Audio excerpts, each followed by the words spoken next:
Assalamualaikum warahmatullahi wabarakatuh.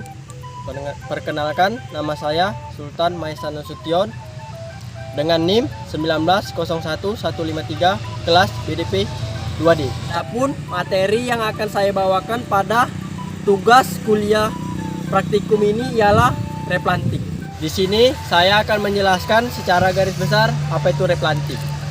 Replanting secara garis besar ialah menanam komoditi yang sama.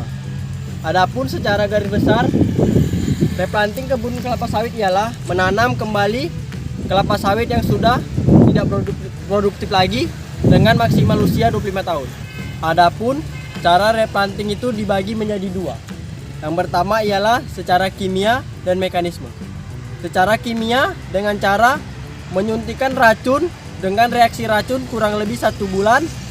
Setelah reaksi racun bekerja setelah 1 bulan, lalu perkebunan kelapa sawit menanam kembali bibit-bibit yang berusia 12-15 bulan umurnya secara mekanisme.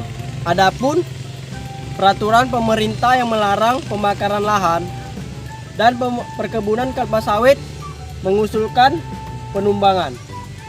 Adapun aspek-aspek yang harus diperhatikan penumbangan ialah adanya kontur jalan untuk masuknya alat-alat berat seperti ekskavator, beku, dan sejenisnya. Setelah alat-alat berat melakukan penebangan, lalu batang dan pelepah kelapa sawit dibiarkan hingga melapuk, hingga menjadi bahan organik atau kompos. Lalu setelah itu kita siap untuk menanam kelapa sawit kembali. Apa perkebunan kelapa sawit melakukan replanting? Yang pertama dikarenakan usia kelapa sawit itu sudah mencapai batas minimalnya 25 tahun. Sebenarnya bisa saja lebih dari 25 tahun, tetapi hasil dari TBM-nya berkurang dan biaya untuk memanen kelapa sawit itu bertambah. Sebab tingginya pokok kelapa sawit akan menambah biaya kelapa sawit. Dan yang kedua ialah rentang terkena hama penyakit.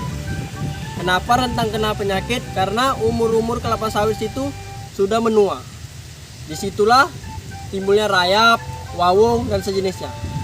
Dan akan kelapa sawit itu akan menjadi inang bagi mereka. Ini saya akan menjelaskan pembukaan lahan atau replanting dengan cara pembakaran yang telah dilarang oleh pemerintah. Kenapa pemerintah melarang pembakaran lahan secara berlebihan? Dikarenakannya terjadinya polusi yang akan menyebabkan global warming. Nah, segitu saja penjelasan saya tentang replanting.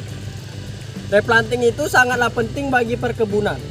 Dikarenakan replanting itu menebang bibit-bibit yang telah lama usianya 25 tahun ke atas menjadi bibit-bibit yang baru. Sekian dari saya, lebih kurang saya mohon maaf. Wabillahi taufiq wal hidayah. Assalamualaikum warahmatullahi wabarakatuh.